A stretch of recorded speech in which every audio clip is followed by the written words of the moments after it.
Abusing the anti-money laundering policies, the Intercash case.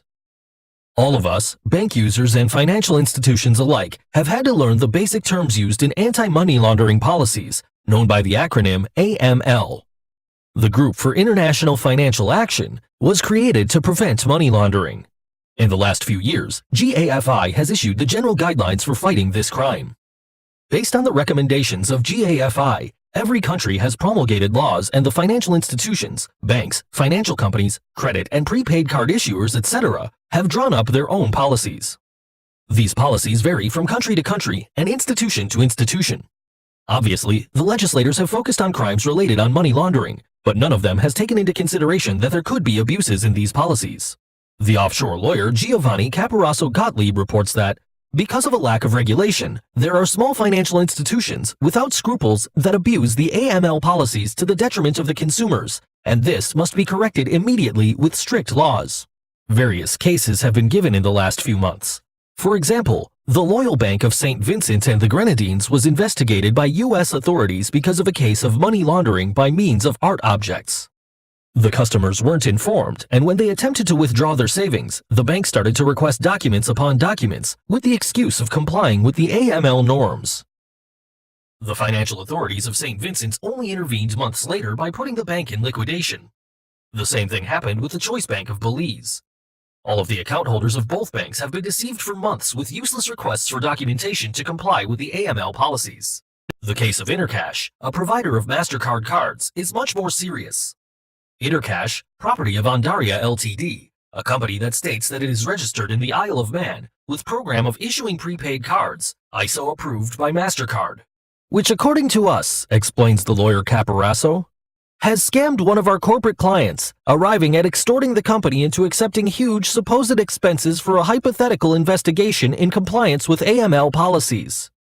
The absurd thing is that, Caparasso continues, in the future, we can see that the banks and financial entities charge absurd amounts for supposed AML investigations, when they should have to reissue the cases to the proper authorities to fight these crimes, since no law exists that grants investigative powers to the financial institutions.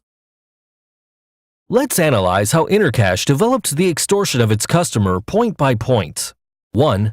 The customer sends the sum of €105,138.81 euros from his account in a financial institution in Gibraltar.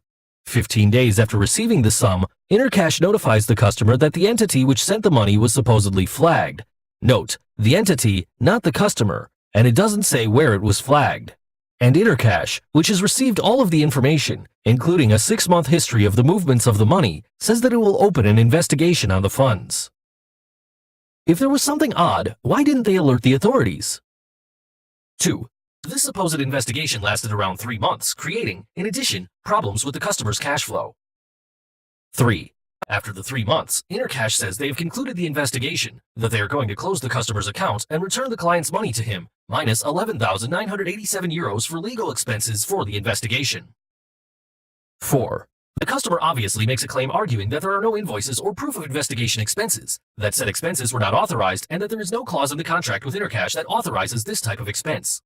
In addition, that All Time and Always has immediately provided all of the requested documentation. Note, this is why they didn't steal everything, that no law allows this, and that in addition, the money sent by the other institution is money that must be reimbursed to their clients. 5. The extortion. At this point, Intercash sends an extortive email in which it states that, if it is that must be reimbursed to the clients, they could open an investigation on each customer, and that this would go into effect if the customer doesn't accept the legal expenses charged by Intercash, who specifies, "We have recommended stopping this investigation before it gets more complicated and stopping your fees so that you can recover most of your money."